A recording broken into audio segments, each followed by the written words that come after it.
Hello' everyone, welcome to moon motor. আজি এখন লৈ আহিছোঁ টাটা মটৰ্ছৰ এল্ট্ৰছ 220 মডেল হয়। আহকচোন গাড়ীখন চাই লওঁ। ফাইলটো চাব পাৰে, 80-90% আছে। গাড়ীখন বাম্পাৰ অৰিজিনেল পেইণ্টতে আছে।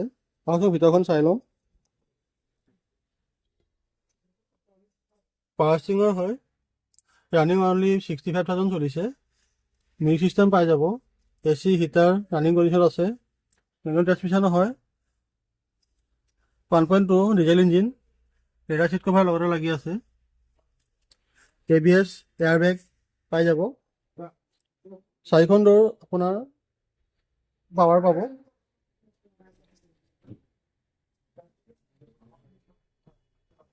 নগাঁও ৰেজিষ্ট্ৰেশ্যনৰ হয়। এইখনৰ প্ৰাইচটো ৰখা হৈছে 4,90,000। আপুনি যদি ল'বলৈ বিচাৰিছে তেতিয়াহ'লে ওপৰত দিয়া নম্বৰটোৰ লগত যোগাযোগ কৰক। ধন্যবাদ।